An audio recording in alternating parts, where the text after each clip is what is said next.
What's going on, guys? Welcome back to my channel. This is Leo's Nerd Talk, and today we're going to be going over Iron Man. Hi, my name is Leo, and as I talk about anything movie, TV show, video game related, or just anything nerdy, you are in the right place. And like I said, today we are going over Iron Man. So without further ado, let's get into the review. Now, with Avenger Doomsday somewhat around the corner at the end of this year, I wanted to go through the entire MCU, do a full review series. So when Doomsday comes out, we can go ahead and do a ranking of the whole MCU and all that kind of stuff, do whatever kind of videos we want of those movies. But let me go ahead and preface that I haven't seen every single one of these MCU movies because for the longest time, I really wasn't a MCU fan or a Marvel fan. I was one of those kids that always preferred DC over Marvel. And as I gotten older, I've appreciated superhero movies and comic books and learned to just love all of it and stop picking sides, just embrace it all. So I've really only seen a few of these MCU movies throughout the years. Of course, I've seen Iron Man, Iron Man 2. I don't think I've ever seen 3. Of course, I love the Sam Raimi films in terms of the Spider-Man movies. But that's completely a different separate thing. But Spider-Man is my second favorite superhero of all time. So there's that as well.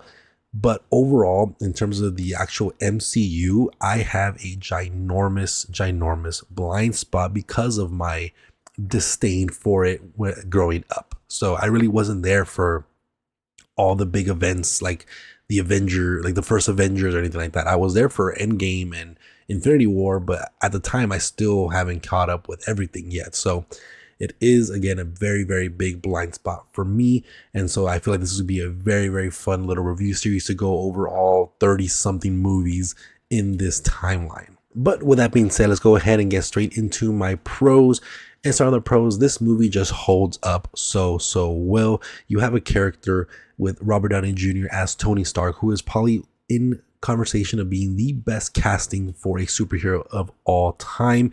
And you have a character like Iron Man, who isn't really that popular until we get the movies. In terms of like comics back in the day, Iron Man really wasn't a big character, someone that people would run into the stores to go, read his newest issue.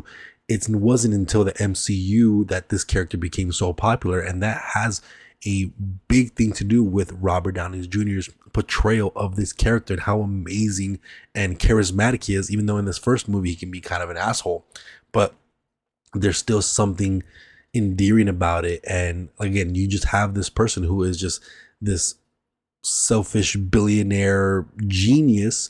And even in this movie, he has such an amazing arc where you just see the growth almost immensely just because of one life-altering situation of him being captured and kidnapped and being forced to be in this cave and make bombs for this, group that he got captured by, and comes alive the Mark 1 suit, which unbelievable suit, by the way. I absolutely love that suit. It's one of the best suits ever. Of course, he gets way more advanced throughout the movie, but that first Mark 1 suit, I always loved it. Even like back in the day, like in the PlayStation 2 days when the Iron Man game came out, I used to love running around that Mark 1 suit. So, but yeah, just character work in terms of, Robert Downey Jr. as Iron Man. You also have Pepper Potts, who's absolutely amazing. Happy, who isn't a big character, but he's still there, and we all know who he is now, but he's still a fun character nonetheless.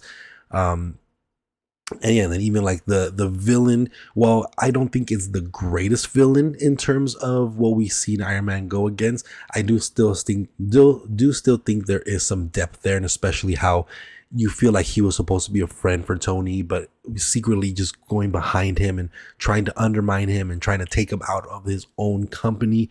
So I think in that aspect, it is a very good villain, especially because this movie, although there's a bunch of fantastical things, of course, you have Iron Man, it does definitely feel much more grounded, where you have just like war and weapons being manufactured and sold, and how those implications into the company and the relationship between Tony Stark and the company, and how he feels responsible for many deaths, and how he wants to turn a new leaf in the company and things like that. So this definitely feels much more grounded of a story, although again, we have fantastical things happening like Iron Man, and of course his partner in the company becoming this like Hulk, the original Hulkbuster essentially that we get here. But yeah, overall, I think this movie holds up very well. I think the CGI is absolutely amazing. There's still some moments where it can be a little choppy here and there, but for a movie that came out, 20 years ago, 20 plus years ago, it still looks absolutely fantastic. And there's a reason why the MCU did so well after this. This kicked off the MCU and really gave light to modern day superhero movies, and just shown how you don't need the top selling superhero in comics to make a great movie. You just need a good character, a good story, someone who is compelling and has a wonderful story arc. And with that, you can make a fantastic movie out of a superhero that not many people may have known before the MCU. But again, going back to positives, I enjoy the relationship between, Tony Stark and Pepper Potts. We obviously know where they end off. But even in this little story that we get here, just their very fun relationship, you buy into that relationship and how close they are, even though she's for the most part his assistant most of the movie. But you see how warm his heart Tony gets to Pepper Potts, how he always wants to protect her and it never takes her really for granted. And so it's very fun to see that relationship, because I do think that relationship works very well. And of course, we see throughout the MCU how great that relationship works towards the end.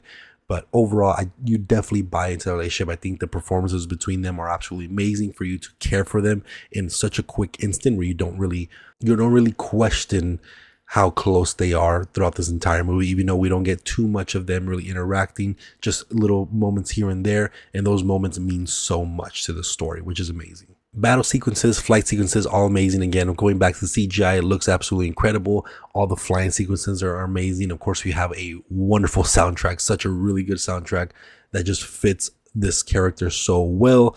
And you just have a great origin story, probably one of the best origin stories that we've ever seen. Of course, this is kind of adapting a little bit out of the comics, but it's just amazing to see it in this on screen and how well it translates. So what a great origin story, and what a great way to kick off the MCU. Nothing I can't really say much more than what you guys probably already know. I know sometimes people go back to this movie and say, it's a little overrated, it's a little overhyped, it's not that great of a movie, but I disagree. I felt like I was going to walk into this movie and be like, okay, I remember as a kid loving it, but as an adult, I feel like maybe I won't enjoy it as much. But no, it was a very, very fun watch and still holds up to this day. But with that being said, let's go ahead and get into my cons. And not much here. I kind of touched on it a little bit, but CGI, while it's mainly good, there is still some moments where you look at it and you're like, it kind of looks like a video game. And again, not that big of a deal, not something that's going to completely throw me out of the movie. I still thoroughly enjoyed it, of course, but there are moments there where you can definitely tell the CGI was a little wonky. And then also in terms of the villain, while it's a very realistic take of what a villain would be in this story, not someone I really care too much about, so much so that I don't even remember his name. Just doing this movie, and I just saw the movie just like 2 days ago, recently, so I don't even remember what his name is, and is a character that is kind of a throwaway villain. There's not much there. While it's still cool, the implications of how it kind of all played out, it's still not something that I really was that invested in, and it could have gone a different way and the movie would have still felt original enough for me.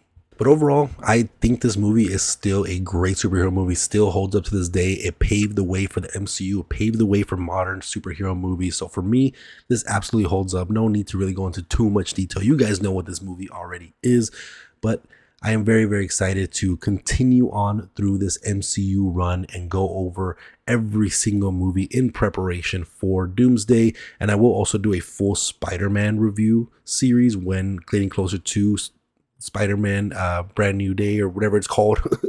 But I am very, very excited to run through this because, again, I've always been a long time DC fan. As you can see, I'm wearing a Superman shirt while reviewing a Marvel movie, whatevers. But I'm still very excited to go through this MCU timeline.